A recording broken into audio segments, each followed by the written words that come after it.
arm out. Arm out. You okay?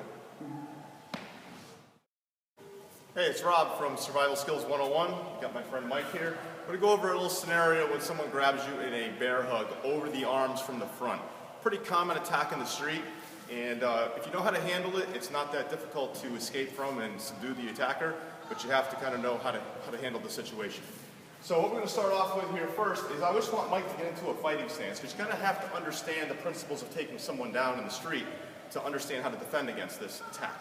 So if Mike's in a fighting stance here from the side profile, we like to look at it from a three-layer system, okay?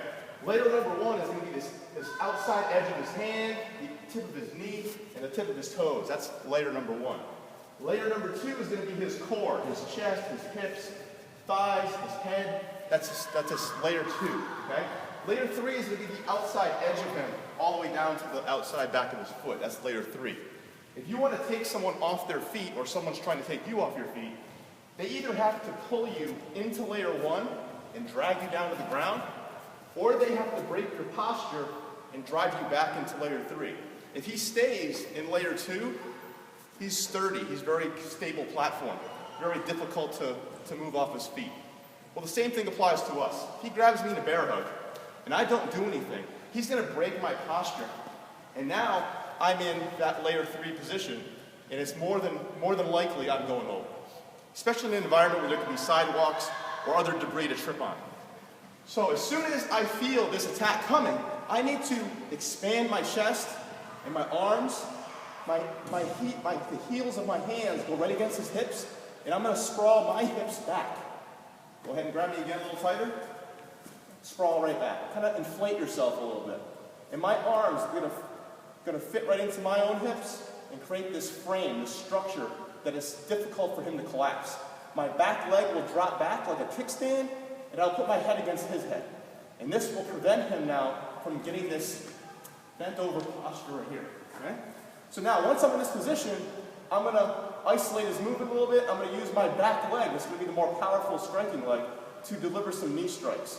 To either the groin, it could be to the rib cage, could be to the solar plexus or bladder, somewhere in that location to disrupt him and cause some damage. It might take one strike, two strikes, we don't know yet, it depends on the person. Once I've delivered enough strikes, and I feel like his grip is lost, I've got a couple options here. I could drive him away from me, and I could just run.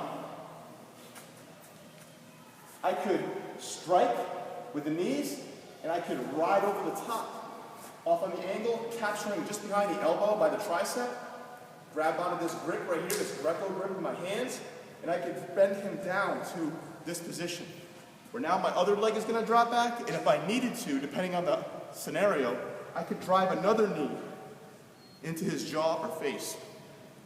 From here, especially if they got clothing, I could drag him right down to the ground, where I could control him with my knee across his shoulder, and I would tell him to get his hand out to the side with his palm up. The reason I want the palm up is because if the palm is down against the ground, he can use that to push himself up close to his body in a push-up position. If the hand is turned over, he can't do that. It also allows me to see if there's anything in his hands that could harm me. And from here, I'm just going to tell him, hey, relax, calm down, stop. If there's anybody around that can call the police, that's what we'll do. Back up again.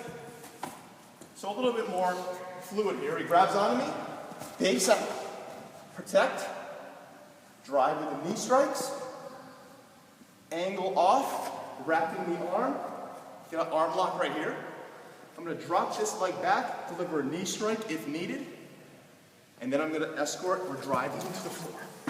Get your palm out, palm up. There you go. And I'll control him right here. From this position, I can see all the way around me, in case there's anyone else that might come in to try to hurt me. If that was the case, I would have to deal with them. Hey, what's your problem, man? Get back! Get back! Get down! Give me your hand! Give me your hand! Hand up! Palm up! Don't move. Okay, so another thing I want to talk about is the environment and potential weapons that the person may have.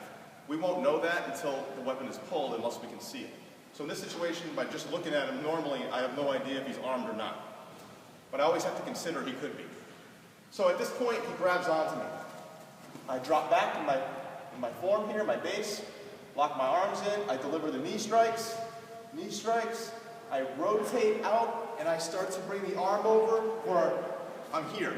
When I happen to notice him reaching and I see a flash of a blade or any other type of weapon. A gun would be different, but a blade is what we're going to deal with right now. At this point, I absolutely cannot let that other hand reach me. So this arm lock becomes very important, and this knee strike becomes very important, right to the head, right to the face, as hard as you can. You want to penetrate deep. It should be fluid shot. You don't want little shots. You want one good big one driving into the face. Now at this point, I could use my environment. There could be a car door, there could be a stone wall, there could be a brick wall such as this one. I could rotate and bring his head right into that wall. And at this point, that may or may not dislodge the weapon, and I could drag him back and get your hand out. Control that hand, control him. Keep your eye on the weapon. You may have a friend that could grab it. If I've got somebody else that I trust that's with me, I'll make them secure the weapon. Obviously call 911 and hold the person here until you get further help.